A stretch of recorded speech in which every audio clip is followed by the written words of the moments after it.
The following podcast is brought to you by the Johners Podcasting Network, found exclusively at WrestlingWithJohners.com.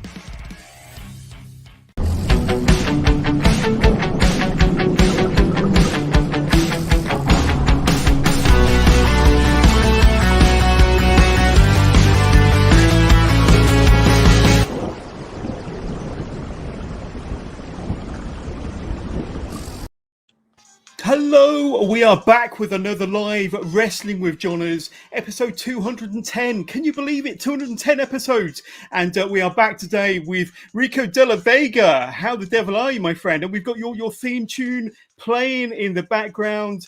It's all going off here. So thank you very much for coming on the Wrestling with Johners podcast. How are you doing? I'm doing well, man. I appreciate you having me. And catchy tune. John Kiernan, I'm telling you, he's one of the best when it comes to wrestling themes, especially in the fact that he definitely embodies the actual wrestler on to the music that he writes for them. And, you know, he's with you every step of the way and kind of builds with it. So it's really cool seeing his process. So, no, I definitely recommend this guy. Absolutely. John Kiernan, a big fan of the show, big friend of the show and friend of mine and yours as well, Rico. But great to have you on the show. Thank you very much for joining me. We are several thousand miles apart, but we're here today on the Wrestling with Johners podcast. I got to ask you, the name of your entrance theme is YAKATA. Did I pronounce that correctly? The accent marks are slightly in different places, but it's YAKATA. YAKATA. There we go. YAKATA. Tell me what that means, because over here in the UK, it's a saying, it's a word that I'm not too familiar with. It's obviously got some kind of prominence to yourself. Tell us what it's all about. Tell us what YAKATA is all about, Rico. So YAKATA is basically, it's just something that I came up with. YAKATA, you know, it's used as an acronym. You acquire knowledge after taking action. I like to be that person that just doesn't talk about it. You know, I want to go ahead and do it. So even whether I win or lose, even if I fail, I learn from it. So I still acquire knowledge after taking action, but you have to take action. You can't just be there, you know, just stand idle. You have to make moves. And that's just the way that I operate. YAKATA is more of a mantra. It's like a way of life, you know, just something that I like to practice. And if I could, you know, preach that to other people and they kind of take from it, then, you know, my work here is done too. Oh, awesome. Thank you for that education. Sure. But it's obviously kind of, you know, that feeling you've got inside to go out there and perform, and what kind of drives you. But I've got a picture I want to bring up on screen, Rico. Look at this here. I think it's from the last AAW show. Correct. You've got the ECW legend there, the Sandman. Kane, you big time there, my friend. Yeah. What is going on there? Tell us what happened there. And like I say, it must have been a thrill to have been in there with a legend such as the Sandman. I mean, you know, obviously the setup was, you know, Axel and I, who's my tag partner, Axel Rrrrrrrrico, as we are as a unit, La SOCIEDAD BORICUA. For AAW, we kind of interfered in the match with Sienna, as well as, Allison Kay, Sky Blue, and Christy James. So, you know, we currently have a little feud going on with Christy and Sky. So we went in there and did our thing. You know, Allison took the W, walked off. So we had to finish them off. But as we were finishing them off, lo and behold, Sandman was over there signing stuff, and his music hits. And yeah, that kind of happened. But I will say this, you know, if you watch the pay-per-view, which I highly recommend, it's still playing on Fight TV, so definitely check it out, because that's not the only highlight. But if you see me, I'm getting mad, you know, I'm getting worked up. I'll be honest, man, that's just little me not trying to pop and come out of my shell, because I want to smile from ear to ear so badly, because I don't care who you are, how old you get, you're always a fan. You know, if you'd have told me a year ago that I was going to be in the ring getting caned by Sandman, I would have been like, get out of my face with that shit. You know what I mean? But no, dude, it was an amazing moment. The energy was there. Straight old ECW energy. I mean, the 4-minute entrance in itself, while Metallica just like draws out and he's getting hype and into it and just downing the beer up until the point where he strikes me and my partner. I'm like, I'm giddy. You know what I mean? But it was a great feeling. It was so amazing. And you know, it's a great way to to add a little bit more of a entertainment factor to a pay-per-view such as the Finding Moment. Absolutely. You know, when The Rock says the hair on the arms kind of stand up during that entrance when Metallica's playing Into the Sandman, and there he comes, like you say, his 4 or 5 minute long entrance. That must have been thrilling. Chills. But you don't need to let the cat out of the bag here, but are we likely to see any plans between yourself and maybe Axel and against the Sandman in the future? Is he returning? Is this the start of something for the future? I'm not going to put anything out there that I know nothing about. Honestly, I don't think so. However, I would not put it past Sandman because trust me, the guy can go. I still have a little bit of my ribs hurting right now. So the guys can still go. There's no doubt in my mind. And we'd welcome it. We definitely would welcome it. You know, there's nothing like being in there with a legend like the Sandman. However, there's nothing official. I cannot be a spokesperson for anybody, but it would be pretty cool. I don't want to put words in your mouth there, Rico. I don't want to put words in your mouth. It's just something that I would like to see, I'm sure, just as a fanboy. But we'll get back to you. I've got to throw a quick plug to our sponsor, 1310 Apparel, the UK-based wrestling-inspired T-shirt company, apparel company. They've got fantastic ranges like their hardcore range, which you can find exclusively on their Wrestle Merch Central store, their Lucha range, and their traditional 1310 apparel lineup. Of course, they sponsor some top athletes and top wrestlers over here in the UK, like Heidi Katrina, Chris Ridgway, and now they sponsor the Jonas Podcasting Network and this very podcast, Wrestling with Jonas. Now, the deal that we've got with 1310 Apparel is that you can get 10% off at their Wrestle Merch Central store. Just go to 1310.merch.global and you'll see the 1310 Apparel store there. And you can get 10% off at checkout just by putting in the discount code 1310WMC. So if you want a great deal and a great discount on all of them fantastic 1310 apparel goods, they just type in 1310WMC into the website 1310.merch.global. But Rico, we are back. Tell me about the Monster Factory, because the Monster Factory as a whole has been going nearly 4 decades. Obviously, it was it Larry Sharp that started it way back in the 80s, and then it's been taken over. I've got the guy's name here, but it's taken over by Danny Cage. Danny Cage. He's been running it for about 10 years.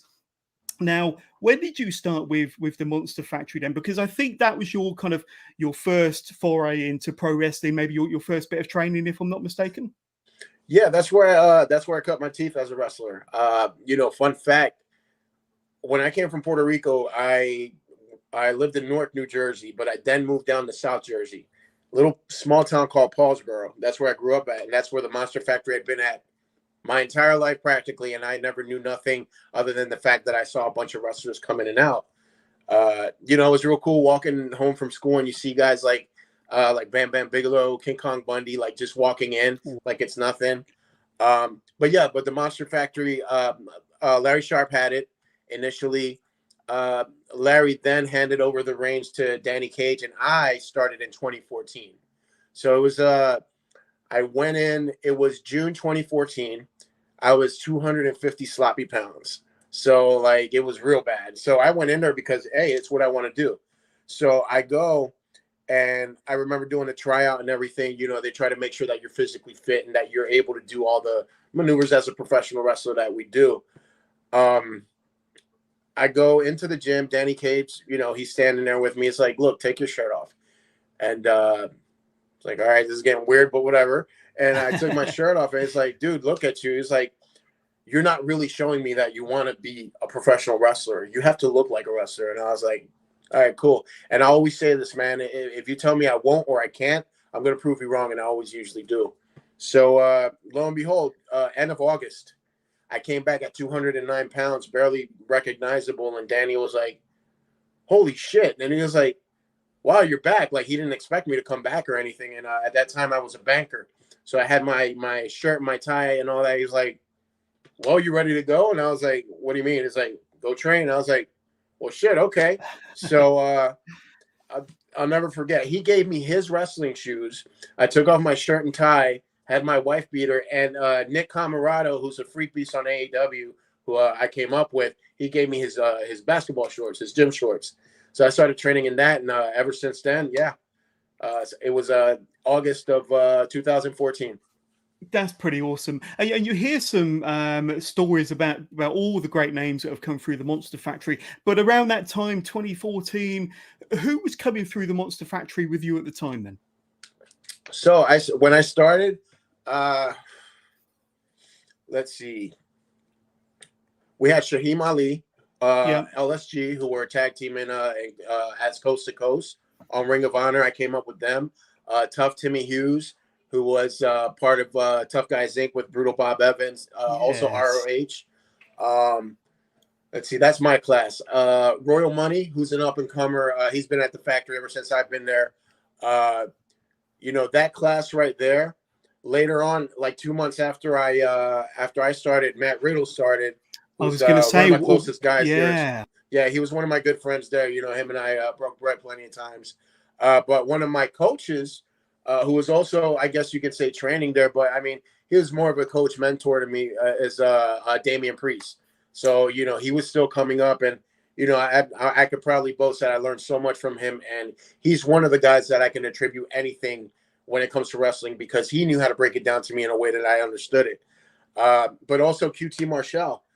He had a hand in my training as well, because he was also at the Monster Factory, as well as the Blue Meanie. So yeah, I mean, I got a little experience there. It was definitely a great foundation that they set me up with. I still go back. Matter of fact, I'll be back there November 20th for the Turkey Slam. So it's all love. I love being able to go back home, people remembering, and I left there, and it's like I never missed a step. So it's great.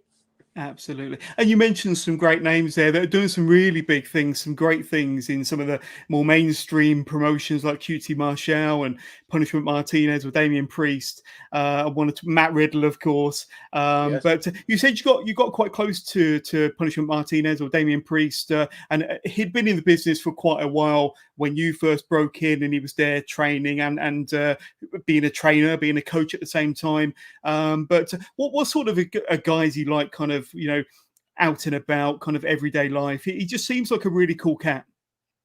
Oh, he totally is, man. He's, as a fellow Puerto Rican, as a Latino, we're pretty much, we're spice. We're just walking spice. You know what I mean? We always, we enjoy life to the fullest. We do what we're passionate about. We're passionate people. Like we share that passion in professional wrestling, being from humble beginnings as well, from back on the island, and, moving stateside. We shared a lot of things in common, not to mention the common love for the professional wrestling that we had, and we got pretty close. We've had our struggles in regard to where, I struggled with this and he had my back. He struggled with his, I had his back. So It was a good chemistry in that relationship and stuff. But yeah, he's one of the guys that, when like you said, when you mentioned greats that came from the Monster Factory, he's definitely up there. Definitely up there. I've seen that guy. He was a 300 and 330, 340 or something like that. Wow. And he went all the way down to the way that he looks now. Yeah. And I've seen him throughout most of the process, and it's mind blowing. It definitely, motivated me.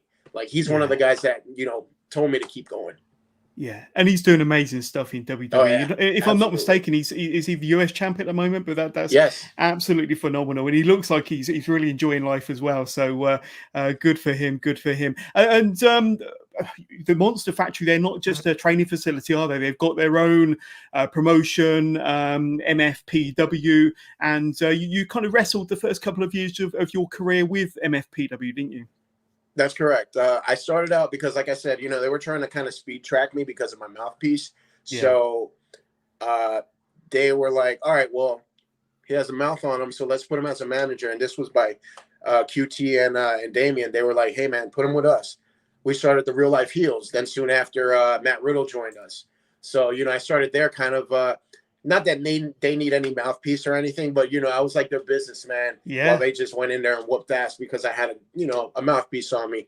But, it was all gravy because I felt like part of the team as well. I didn't have to get in there and wrestle. I wrestled a few occasions where, I was part of like this big 6-man or a tag. I had to tag with like Damien or something like that. And my first match was actually me tagging with Damien. Wow. So it was me, Damien, and QT versus 3 other guys. So yeah, so I managed there up until a couple years back. I went back to the MFPW, and it was my first time as an established wrestler, like, you know, on my own without anybody else. So it was really cool. Like it's nothing like coming back home. You know, it's not. There's no feeling like feeling welcomed and feeling embraced by everybody that's there that has seen your journey and, you know, the bumps in the road and stuff. You know, it's really worth it. Well, I was going to say, because I think you've wrestled for MFPW this year, haven't you? A couple of matches against Tough Tim Hughes, who you mentioned was one of the trainees back in 2014. And I was going to ask you about going back home, going back to the place where it all started for you. That must have been a thrill. And, you know, knowing what you know now, 6 or 7 years on, that must have been very rewarding for you.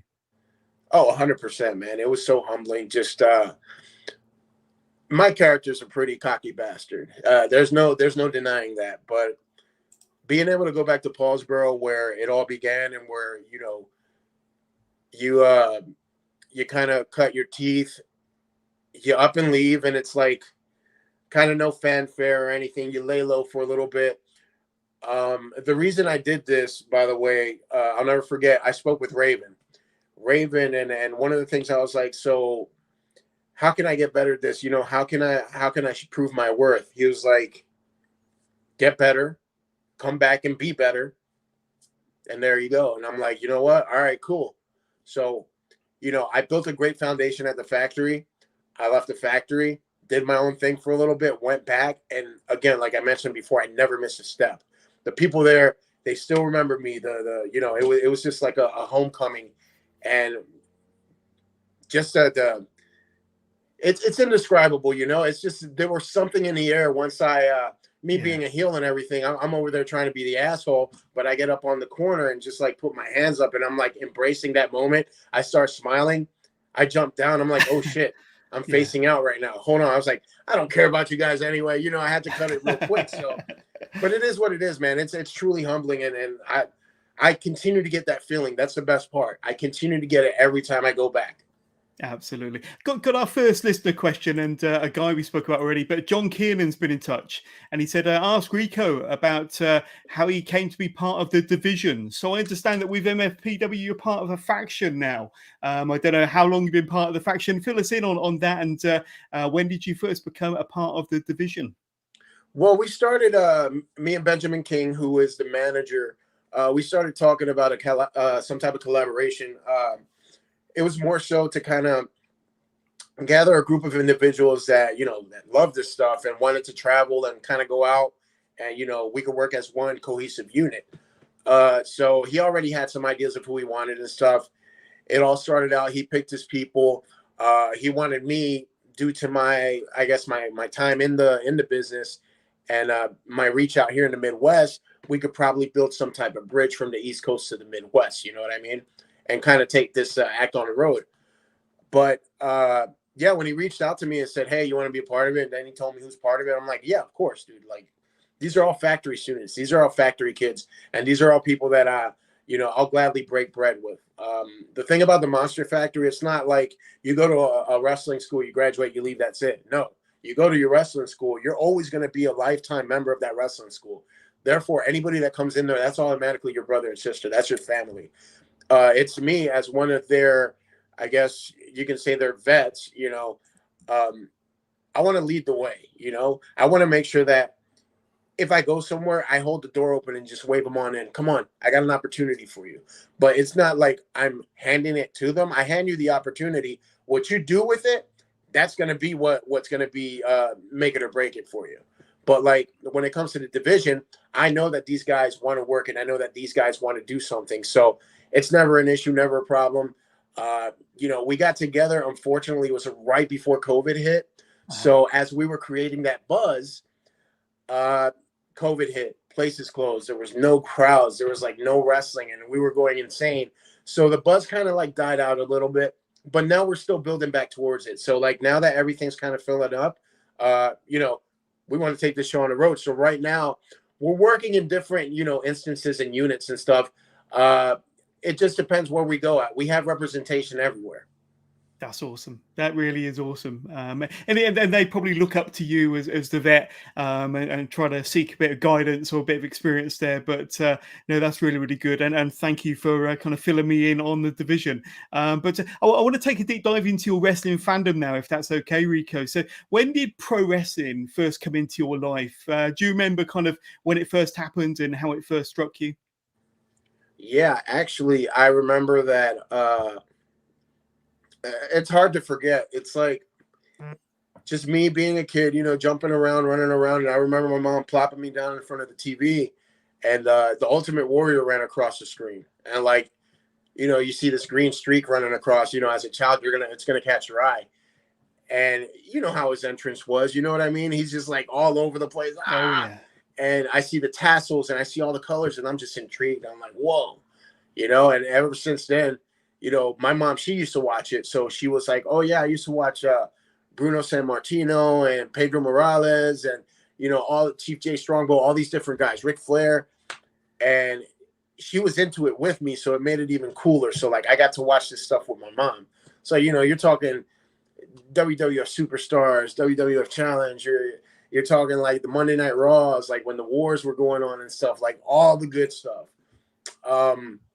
So yeah, I mean, that initially was where I first started my love for professional wrestling. It was just I dove into the whole entertainment aspect of it, if that makes sense. I love the storyline. I love, the fact that you had this good guy versus this bad guy, and that they were going to duke it out, and eventually it was going to come to some type of blow up, at a pay-per-view. I look forward to those pay-per-views. So, I definitely built from there when I was a young kid. Yeah. Who were some of the larger than life characters that kind of really, flew through your TV screens and you gravitated towards? Did you have any favorites when you were younger? 100%. Now the Ultimate Warrior. Now, mind you, I got a tattoo of the Warrior. You know what I mean? Really and cool. That's definitely based on the fact that he's the one who initially turned my head and made me say, "Hey, watch wrestling." But if I had to pick my favorite and probably the most influential one, it's cliche to say, but The Undertaker. I mean, you've got good choice. You've got somebody that evolved so much and was able to change with the times. And that's something that I try to incorporate. I don't feel that anybody's character or anything is set in stone, and he's good proof of that. You don't have to stay the same person. You have to evolve with the times, because at some point, you're going to stop evolving and time's going to kind of pass you by, and then you become somewhat of a throwback, and nobody's going to want to watch that. You know what I mean? So you have to be able to change with it and roll with the punches, which, I definitely respect The Undertaker for that now as a wrestler. But as a kid, seeing the dead guy, when it was him, just straight up, just raising up and sitting up, and you're looking with at him the dark eyes and the white skin. Yeah, he was a completely different person. And then the metamorphosis of him, him versus Yokozuna in '94, with the casket match where he freaking levitated and he comes back with the mask and then purple gloves, and I'm like, whoa, dude, hold on a minute. Then fast forward. Then you got back with no gloves and he's Ministry Taker. Fast forward to that. Then you got Biker Taker. Yeah. It's like, no, wait a minute. You know what I mean? Somebody like that is somebody that I want to emulate their staying power. Now, if you want to talk about anybody that I've watched in regards to, like, he's entertaining as hell, this is a character that I like watching. I grew up on Razor Ramon. Grew up on Scott Hall, for real. Razor Ramon, Ric Flair, Mr. Perfect, Bret Hart, that era. That's what I like. That's what I try more or less to emulate, because it's, like I said, I'm a big talker. I think that era has probably some of the best talkers that you're able to like look up online or anywhere 100%. When it comes to like professional wrestling. The vignettes were there. You had Mr. Perfect with the vignettes where he's throwing footballs at himself and catching it. Him and Ric Flair, the whole WrestleMania 8. Leading up to it, just talking trash when he's one of Flair's advocates. He's part of the Heenan family and all that stuff. Like, it was such a cool time. Yeah. And people just didn't go in the ring, do a bunch of flips just for the sake of doing flips. There was meaning behind it. You know, there was some type of significance and a buildup and a story behind this. We're not doing it just for doing it, you know? Yeah. And I for one, I mean, I grew up in that era as well, the early 90s, 92, 93 and onwards. And I for one, would like to see an element of that come back with you know, the characters, the guys doing the promos and the long drawn out storylines. But well, hopefully we can kind of bring some of that back. But you mentioned some of your influences, Razor Ramon and Ric Flair, some really great influences there. Do you kind of model your style or your persona after some of those characters as well? Yeah, there's definitely elements of you know, characters like that. You know, you got the smoothness, the oozing machismo of Razor Ramon. You have the suave of Ric Flair, the arrogance of Ric Flair. You know, they'll sit there and at the drop of a dime, he will say what he needs to say, not giving a damn who listens. You know, you got a sprinkle of you know, some Savio Vega in there with his style, because obviously he's a great influence to us. You know, when he was TNT in Puerto Rico and I watched him as a kid when I was little, I was like, oh damn, that's pretty hot. But yeah, definitely I try to, it's what you watch and it's what you emulate at the end of the day. My character just kind of came out of nothing, but when it comes to like comparisons, that's what I get mainly compared to, those folks. So I definitely have probably hijacked a few things from each of them. Hey, nothing wrong with that at all. And you're kind of emulating the greats there for sure. Tell us a bit about Ring of Honor, because we spoke a bit off air and like I say, I've done the research, but you did some announcing for Ring of Honor for a period of time. Tell us how that kind of started, the story behind that, and how your journey with Ring of Honor kind of evolved. Okay, so it was kind of the same deal like, you know, at the Monster Factory when I became a manager. I was probably around 6 months in, and I think that was the first Ring of Honor tryout that I did. Wow. I was already going over there working with them. I started with Ring of Honor in like 2015, just kind of helping out and stuff, and eventually did that tryout. And they were like, well, you can talk. So Kevin Kelly, Ian Riccaboni, Christopher Daniels, like a bunch of guys, they vouched for me because they heard my promos, and it was like, look, he's still green, but he can talk. We can put him behind the announce table. He speaks Spanish, so we can use him for the Spanish broadcast team as well as the English. And one of the things that I was like, listen, I don't want to be pigeonholed as a commentator. You know, I want to wrestle too. So like what they said is basically, well, you're doing this stuff as a manager at the factory, so we could eventually kind of transition you from one to another. And then, you know, once your wrestling gets better, you can do the in-ring stuff and go from there. So, you know, my initial plan was to grow with the company, which is pretty damn cool. Because, I mean, you're talking 2015 through 17. Those were some hot years for them. Yeah. You know, I got to see Cody come in. I got to see so many different legends just like come in and get to kind of be part of that big Ring of Honor family at the time. So it was super cool. So I got in with them, you know, through basically Kevin Kelly and them. They kind of put over the fact that I can talk, and I started doing Future of Honor. Then eventually Women of Honor, then actually Ring of Honor episodes. And in the meantime, for the pay-per-views, I would do the Spanish broadcast. So, but that experience was like super, super great. I'm appreciative to them, you know, Hunter, Delirious, and everybody that helped me out.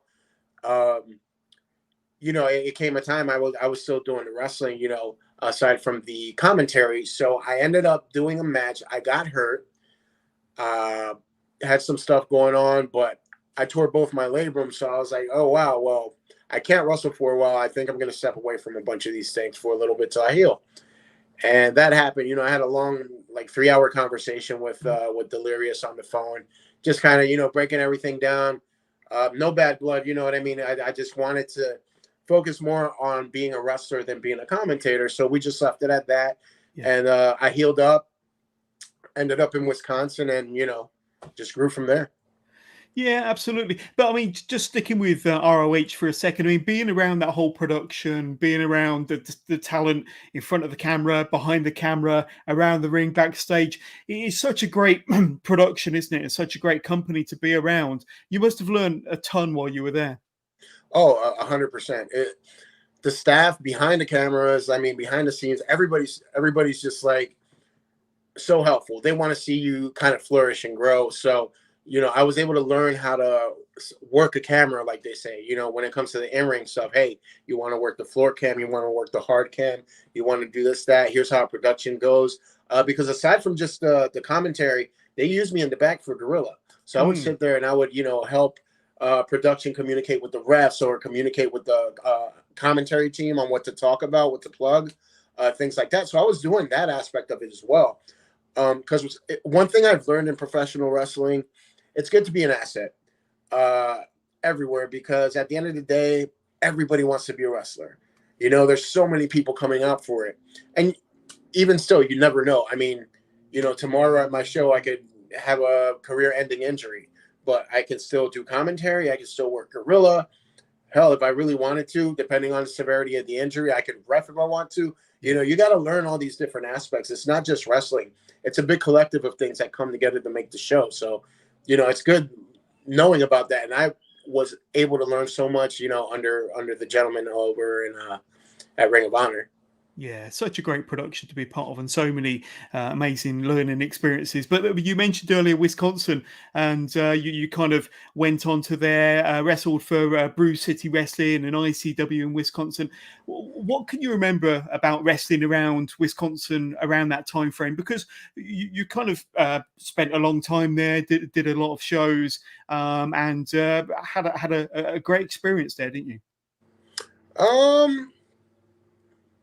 Or was it not so great? I don't speak ill of anybody. Let's just say that not being from a certain place really doesn't help your cause, I guess. And being somebody that doesn't tend to stroke egos or play the politicking game, you won't fare well there. I'll leave it at that. I'm thankful for the opportunities that I had gotten. One thing, in Milwaukee, I got to meet so many good friends. I found so many good friends. I'm not going to let one bad apple or two bad apples spoil the bunch. Made a ton of good wrestling friends there. Fortunately, it didn't work out for me. I wasn't a fan of the area and how things were run. So I up and moved to Green Bay. Just kind of isolate myself from all that. But the good thing that came out of it, I struggled for a couple of years, but I was able to make my ways to Galli, Lucha in Chicago. Chicago's really where I've centralized most of my wrestling, and that's really where, I'm getting to flourish the most. Yeah, 100%. Well, tell us about Galli Lucha, because I've seen a few of their shows. I've seen you in action there. It's a very unique company. I think they describe themselves as the best lucha in the Midwest. But what kind of drew you to them? And tell us a bit about your journey with Galli Lucha. Well, I mean, it's easy not to get drawn in, being Hispanic and everything. You hear about Galli Lucha. You're going to hear about it. It was actually one of the first places I heard about when I came out here. And a buddy of mine, Jeremiah Bishop, who also wrestles locally, he was like, hey, man, you'd be a shoo-in. I know Carlos. Let me introduce you. So he kind of brought me on. I introduced myself to Carlos. He's like, oh, great. Got your gear? Oh, yeah. All right. Get in. Cool. So, obviously he enjoyed my work, and we continued to collaborate. And I remember, at that point, we had a lot of Puerto Rican wrestlers coming in. So he was like, man, it's a takeover here. We got a bunch of you guys. So we ended up having a triple threat where it was myself, Axel, and another Puerto Rican wrestler, Angel Escalera. And we were in a pose, like, the Spider-Man meme. Yeah. Where we're all pointing at each other. Because, we all had like the white, red, and blue like tights, the Puerto Rican tights. So that's where the brainstorm started happening about the whole La Sociedad Boricua. But if you don't mind, let me rewind. Yeah. Let me rewind to Milwaukee once again, because out of the people that I met, I'd be remiss not to mention Caribbean Arrogance. Now, Caribbean Arrogance initially started as Caribbean Connection. This is me and my two other partners, Chuco and Jay Manny, which initially we started here. Kind of paired us together, whatever. But we started growing from there, and then we eventually became Caribbean Arrogance. But due to some unforeseen things, we hadn't been able to perform as a trio. We hadn't been able to really work together. But once I was able to get to Galli, I was able to bring them on. So back in current time, what I was talking about, we had that match, and they started brainstorming about, hey man, a lot of Puerto Ricans here, we got to get this group going. So we started with the group, and it was myself. It was no longer Caribbean Arrogance. We were La Sociedad Boricua, and that started with myself, Ricky Cruz, Chuco, Jay Manny, and Axel. So we're just going to be one big faction. But aside from that, just it was just a good opportunity being able to be part of Galli, because in my opinion, they're probably the best hybrid wrestling, in the sense where you got lucha, you've got regular, American style wrestling, and it just works. There's chemistry between everybody that gets in the ring, and there's actual storylines that get followed by people. And the fans are so loyal. I mean, if you watch like one of the shows, if you're there live, you're going to hear all the sound makers and the whistles and the horns and the, little things that they play during the soccer game, football. Yeah. So like they have all that stuff. Like they really get into it. So I really love working for that crowd. Yeah, and Galli Lucha, they got a couple of big shows coming up. I think one show this coming Sunday, and I think they're calling that the Road to 500. And then on the 7th of November, they got their 500th show. So two big shows in the space of 2 weeks. You must be really looking forward to that. Oh, absolutely. I mean, the thing about the Galli locker room, it's filled with so much great talent, but you're not going to find an ego in there. You're not going to find anybody that's truly like, marked for themselves, as they say. Yeah. Everybody's so damn humble. And I'm talking about, you got my little sister, Sky Blue, in there. She should have a big ass head. You know what I mean? She's so talented, and look at the things that are happening for her.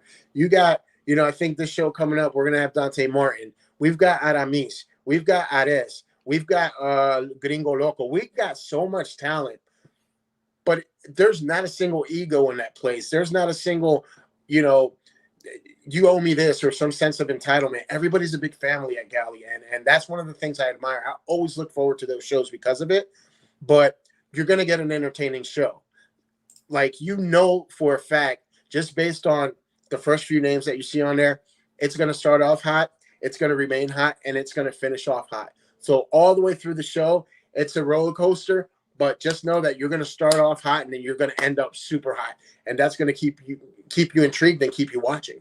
Absolutely. Now I'm going to bring up this guy here. You got Axel Rrrrrrrico and yourself there. I'm going to try and pronounce your stable. Is it La Sociedad Boricua? Does that close enough, bro? Listen, you're doing a better job. Hey, for an English guy 5,000 miles away, that's as good as it's going to get.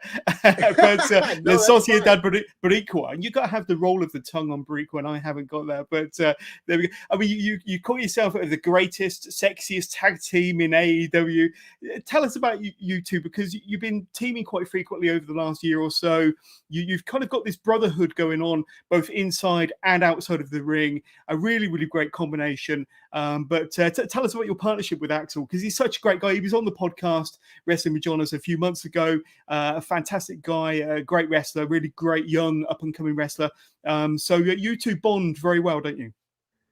Oh yeah, he's a good buddy. I mean, obviously we are the hottest and sexiest, tag team in AAW. Look at this hair. Of course. I mean, look at those baby blues. I mean, with both of us, 100%. When we step in a room, heads do turn, and I think that's part of the chemistry that we have. Even, outside of wrestling, hell, I could even say something as recent as this past week at the last Galli show we had. I mean, a bunch of us will get together, have some food or something, grab a bite to eat. And we were just there, just cracking up. And it was just me and Axel going back and forth, working off of each other, just throwing jokes and seeing what sticks. And, the chemistry there conversationally, I think that's why our promos come out, so great, because we know basically what we're trying to get at. All I have to do is give him like certain cues, and he knows what he needs to say. It's vice versa. We work very well together. And in the ring, it's just a matter of knowing your partner. It'd be something if like one of my biggest things is like, again, I like storylines. I like I like rhyme and reason behind things. If you're just placing people together for the sake of placing, oh yeah, wrestler A looks good with wrestler B, let's go ahead and make them wrestle, as a tag team. No matching gear, really no chemistry. One's a big, you burly guy and the other one's a little guy, which it can be done, you know, under the right, you know, storyline, it can be done, but still, when there's a mismatch and there's no chemistry, there's no entertainment factor. They're just flips for doing for the sake of doing flips. Yeah. So, you know, in a time where I feel that a lot of tag teams aren't really like used to the you know, they're not being made. I want to say this the right way because I don't want to offend. I don't feel that tag teams are really viewed, you know, or taken seriously anymore. There's not any cohesive units, like as far as like something that Axel and I bring to the table. You know, sure. You have two guys which are Puerto Rican, which are dressed in the same, you know, garments, which are both just as arrogant, both assholes. You know, I feel we need more of that because we need more of a uniform. You know what I mean? I just feel that there needs to be more uniform with like traditional tag teams, like the tag teams we grew up on back in the 90s. And yeah, absolutely. But I want to throw another picture up. There you go. Look at that one there. And you mentioned Sky Blue. You've been kind of feuding of sorts with Sky Blue over the last few months in AAW. And you've got a rematch coming up on the 30th. There you go. So this is from a couple of shows ago with AAW. Yourself and Axel going up against Christy Janus and Sky Blue. The Sky Blue is absolutely kind of killing it on AEW at the moment and doing some fantastic stuff. Great to see that she's kind of keeping her connections and doing her indie work back in Chicago, back in Illinois with you guys. But she's doing some great stuff. And like I say, coming back to her roots and still performing for AAW and various indie groups around Illinois. And it must be you must be quite proud to see her grow and develop and doing so well. But at the same time, being able to have these great matches with her and, of course, Christy Janus on the 30th for AAW.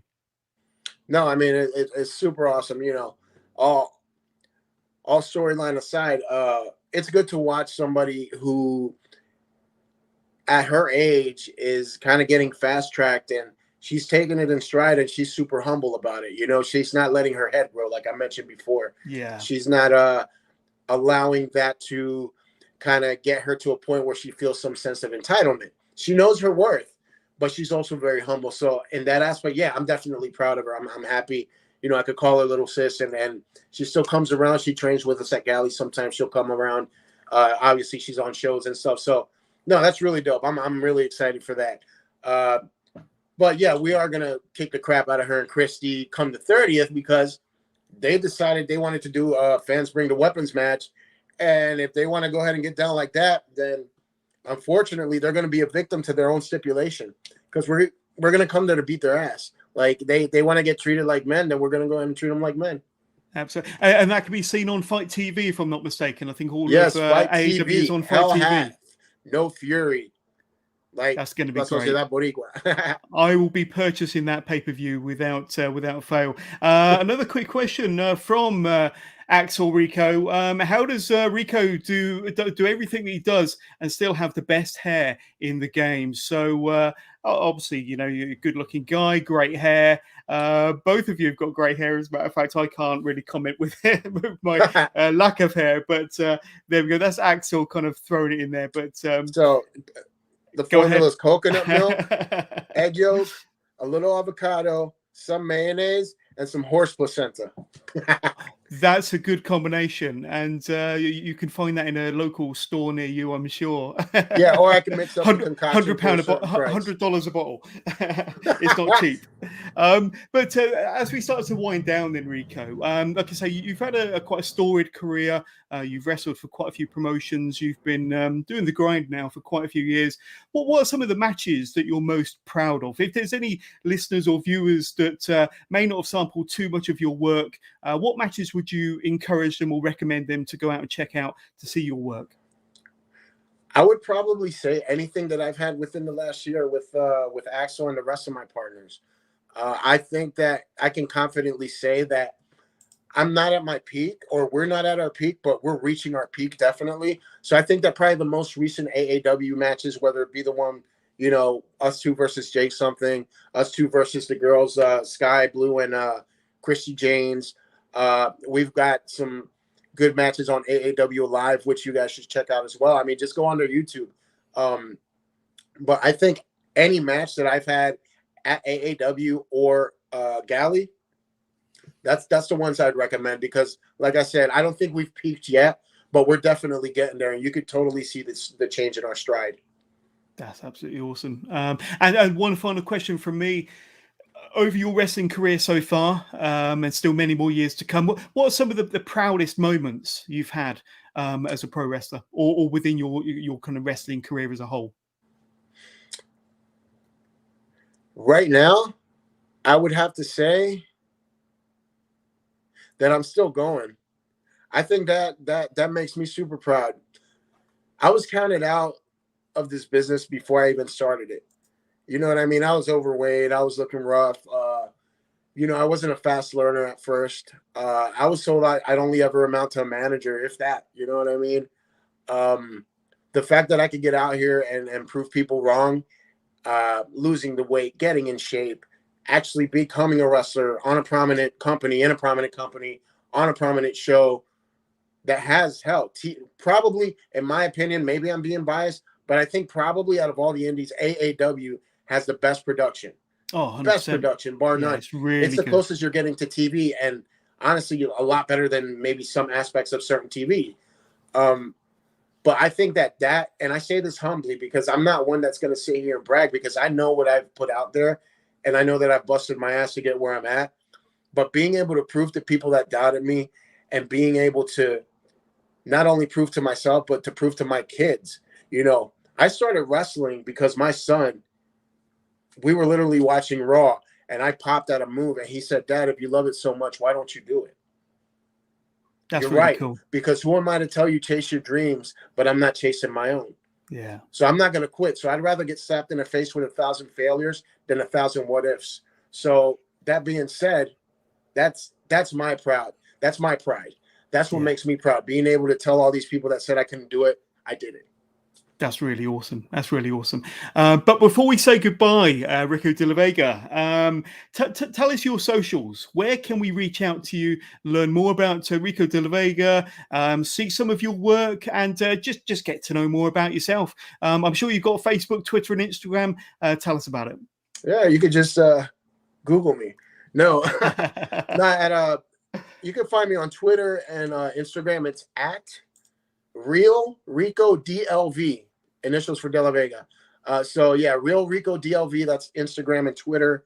I think that's on TikTok as well, but I want to say it's Real Rico DLV3.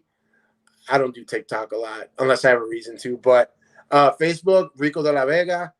I think that's all my socials, but just if you want to find out more about me, just reach out. I'm not a bad guy. Just ask questions. And you've got merch as well. You've got some T-shirts available. Where can we find your T-shirts? I do. If you go to whatamaneuver.com, it's What a Maneuver, just like What a Maneuver. Yeah. Go there, search Rico De La Vega. There's plenty of La Sociedad Boricua, plenty of Rico De La Vega individual tees, and you can get them hoodies. You can get onesies, which I find really cool. Like, if you want your kid to come up, with some heart and some good hair, I say buy them the onesie, let them grow into it, and the hair will come soon after. Awesome. Well, I'm going to be searching for your hair formula tomorrow as soon as the shop's open. But Rico De La Vega, it's been a pleasure speaking to you on the Wrestling with Jonas podcast, and thank you for coming on. I'm honored. Thank you so much for having me. You're very welcome.